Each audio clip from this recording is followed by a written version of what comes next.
Deshaun Watson drop another game. In his tenure with the Cleveland Browns, he's gone 9-8 over a span of 2 years since he signed his $230 million completely guaranteed contract. Now, this video is what I think the problem is. Deshaun Watson is broken. And why is he broken? I'm going to talk to you about that. But he has not thrown a 300-yard game since being in Cleveland.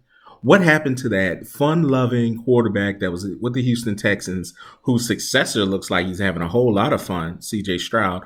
What happened? He seemed to be the future of the league. He seemed to have all kind of leaps and bounds on where we thought the quarterback position would be.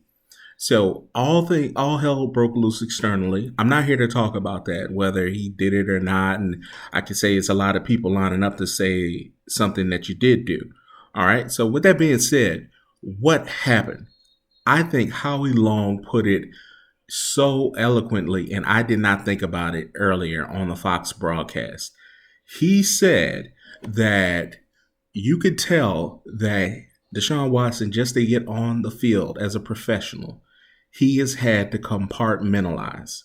And I thought that was so profound because he's going through all hell with all these lawsuits and all these, innuendos of he might go to jail in the time of people like Diddy and people like whoever. These powerful people, where a few people line up and now all of a sudden you're in jail. So he's going through those kind of thoughts in his mind.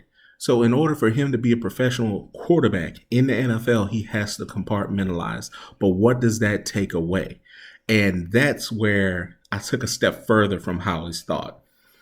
If he has to compartmentalize at that type of level just to get on the field, how can he lead effectively?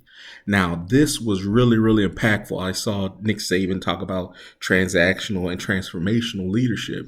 Transformational leadership, you care about everybody else. You are trying to get a group of people beyond what they can see for themselves. Transactional is what is in it for me. And Nick Saban's career as a college coach did not get better until he realized he had to be a transformational leader. You cannot be a transformational leader when you don't trust any freaking body in the world. I tell you right now, I don't know how many accusers it is. I know it's over 20. 20-something people accuse you of doing something. And in your mind, if you feel like you didn't do it and these people are out for a money grab, you're not going to trust the soul, man, woman, someone transitioning, nothing, nobody. You're only going to trust the people you've known all your life. And I think that has bared itself out in his current life. You got to be vulnerable. You got to trust in guys. And you can see it on the field. Even Patrick Mahomes, as great as he is, they don't win the Super Bowls without guys trusting in him, without people putting their bodies on the line to get to that Super Bowl because they trust in Patrick Mahomes. That is point blank, period. That's what happened with Tom Brady. That's what happened with anybody you can bring up. So with that being said, that's not what we're seeing on the field. That's why when Deshaun Watson gets hurt, you bring in Joe Flacco. Joe Flacco wins all those games because they know Joe. They trust in him. Now people are calling for Jameis to get in the game. Guess what? Jameis is a vocal transformational leader. Everyone knows his struggles in his past. It doesn't compare to Deshaun's right now, but that's what's going on. If you can't trust anybody, you can't be candid with them. And if you can't be candid with them, it's a transactional relationship.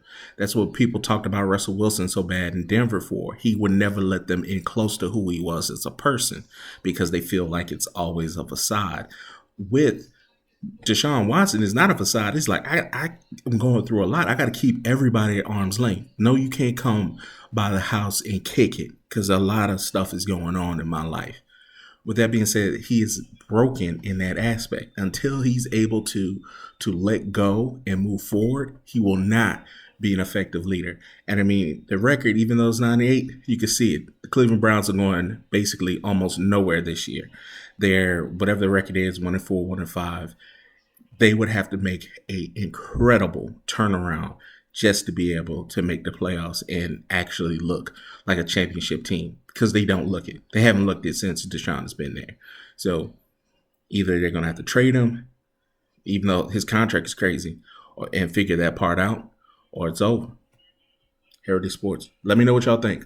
Please comment and let me know if I'm tripping or not.